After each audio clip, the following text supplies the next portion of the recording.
सर्वसमावेशी विकासवाद की एक अविरल यात्रा, न रुकने वाली यात्रा, इसका प्रारंभ किया है। अगर इसी में हम देखें तो गांव, गरीब, वंचित, पीड़ित, शोषित, दलित, समाज के अंतिम पायदान पर खड़ा व्यक्ति और उसके साथ जो हमारी स्कीम्स हैं वो सारी उसी तरफ जाती हैं जो महिलाओं को और युवाओं को सशक्तिकरण देता है। इस काम को आगे बढ़ाने का काम किया है और आप सब जानते हैं कि उसका मंत्र सबका साथ, सबका विकास, सबका विश्वास, सबका प्रयास, इस बात को लेकर के हम आगे बढ़े हैं। अगर अंत्योदय की बात करें तो गरीबी उन्मूलन का विषय, उसको हम लोगों ने बहुत तीव्र गति से आगे रखने का प्रयास किया है। नेशन फर्स्ट ये कहने के लिए नहीं था, मैं आगे आकर के आपको बताऊंगा कि हमारे सारे प्रोग्राम्स कैसे नेशन फर्स्ट की तरफ हमारी पॉलिसीज डायरेक्ट हुई, उसको भी हमको समझने की आवश्यकता पड़ेगी। और ये जो बदलाव की कहानी है, यही हमारी प्रगति की निशानी रही है।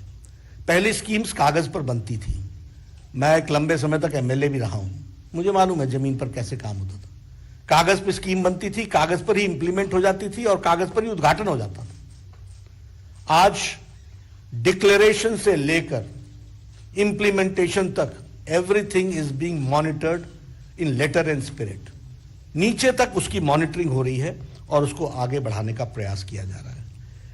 अभी जो इकोनॉमी की चर्चा हम करते हैं तो आपके ध्यान में आया होगा कि कोरोना की मार के पश्चात और यूक्रेन की लड़ाई के पश्चात भी इंटरनेशनल मॉनेटरी फंड ने, हमारे आईएमएफ ने गरीबी की रेखा को भारत में 22% से रिड्यूस करके 10% पर लाके खड़ा कर दिया है।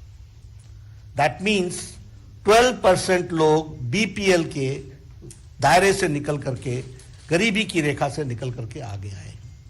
उसी तरीके का दूसरा प्रोजेक्शन रहा कि जहां अति गरीब की और यूक्रेन की लड़ाई के पश्चात भी गरीबी की रेखा को भारत में 22% से रिड्यूस करके 10% पर लाके खड़ा कर दिया है।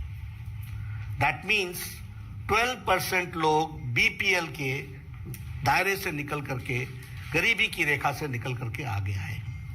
उसी तरीके का दूसरा प्रोजेक्शन रहा कि जहां अति गरीब की संख्या 1% थी, वो भी रिड्यूस होकर के 0.8% आ गई है और उसको भी स्टेबल रखा है।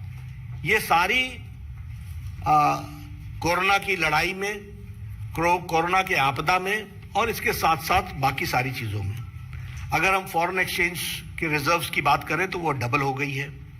और मैं आंकड़ों में आपको रख रहा हूं, सिर्फ कोशिश कर रहा हूं कि एक गो थ्रू हो जाए सो दैट आपकी मेमोरी लेन में भी वो रिफ्रेश हो जाए। For that only I am just trying to put the picture in front of you. $300 billion US dollars से बढ़कर के $600 बिलियन हमारा फॉरेन एक्सचेंज रिजर्व हो गया है, जस्ट डबल्ड। उसी तरीके से आप देखिए प्राइमरी स्कूल्स, हमारे शिक्षा मंत्री जी बैठे हैं, 70 सालों में शिक्षा विभाग ने 6,37,000 स्कूल्स बनाए थे और हमारे इस 8 सालों में 6.53 लाख हमारे प्राइमरी स्कूल्स बने हैं।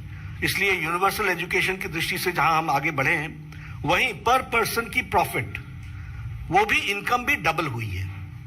2014 में हमारी per year income average was 79,000, today it is 1,50,000। और ये मैं आपके सामने आंकड़ों के साथ रख रहा हूं इसलिए कि आपको स्टैटिस्टिकली समझ में आए कि what difference Modi government has made. उसी तरीके से अगर हम देखें प्रोडक्शन इन फूड ग्रेन्स, तो ये 255 मिलियन टन से बढ़ करके 316.06 मिलियन टन हो गया है। अगर हम एक्सपोर्ट्स की बात करें तो अभी जो ये लास्ट फिस्कल ईयर गया, इसमें $418 बिलियन का एक्सपोर्ट हुआ।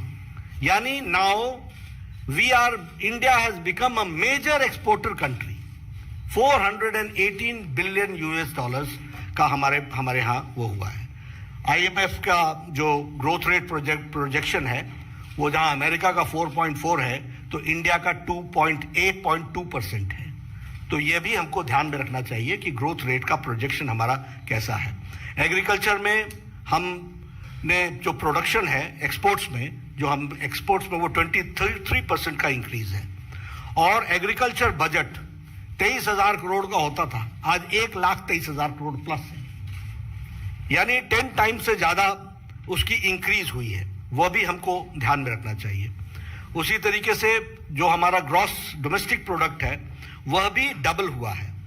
112.33 लाख करोड़ था इन 2014, now it is 232 lakh crore. यह हमारा ग्रॉस डोमेस्टिक प्रोडक्ट भी बढ़ा है। फॉरेन इन्वेस्टमेंट में हम $500 बिलियन यानी 500 बिलियन US डॉलर्स की इन्वेस्टमेंट हुई है हमारे यहाँ फॉरेन इन्वेस्टमेंट इंडिया में, और दिस इज 65% इंक्रीज। ये 65% की उछाल है, 65% इसमें बढ़ा है। GST कलेक्शन 1,67,000 लास्ट क्वार्टर में गया है, और यह भी अपने आप में रिकॉर्ड कलेक्शन है, वह भी हमको ध्यान में रखना चाहिए। ईज ऑफ डूइंग बिजनेस, ये 2022 के बाद हमारे पास 2020 के बाद स्टैटिस्टिक्स नहीं आए हैं, क्योंकि वो ईज ऑफ डूइंग बिजनेस का वो स्टैटिस्टिक्स निकालना बंद हो गया है। लेकिन last is it started from we were on the 142 number and the last was 63, we had reached 63, और आज 2022 में निश्चित रूप से हम और आगे ही बढ़े होंगे। उसके स्टैटिस्टिक्स हमारे पास नहीं है। उसी तरीके से हमारी $3 ट्रिलियन की US डॉलर्स की इकोनॉमी हमारी बनी है, और टारगेट इज $5 ट्रिलियन इकोनॉमी हमको बनानी है। तो उस ओर हम प्रगति के साथ आगे बढ़ रहे हैं। कभी हम लोगों ने नहीं सोचा था कि गांधी के नाम पर कांग्रेस के लोग 70 साल राज करके खादी के नाम पर राज करेंगे, और खादी का वो बुरा हाल 70 साल में करेंगे। आपको जान करके खुशी होगी कि इस साल का टर्नओवर 1,15,000 करोड़ है, और फास्टेस्ट मूविंग कंज्यूमर गुड बन गया है हमारा खादी। ये हमको समझना चाहिए कि आज खादी को कितना वो दिया गया है। हमारी गवर्नमेंट की स्कीम्स का 100% गवर्नमेंट असिस्टेंस जो है उसको देने का प्रयास किया गया है।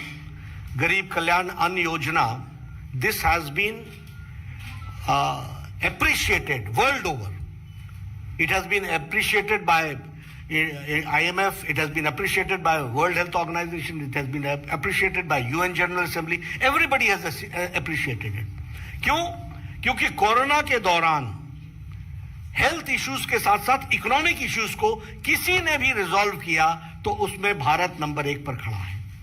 80 करोड़ की जनता को 5 किलो गेहूं देना, 5 किलो चावल देना, 1 किलो दाल देना, 2 साल से इस काम को चलाए रखना, ये अति गरीबी की रेखा को 0.1% से भी जो 0.8% पे ले जाने में ये बहुत लाभकारी रहा है। इसको भी हमको ध्यान रखना चाहिए।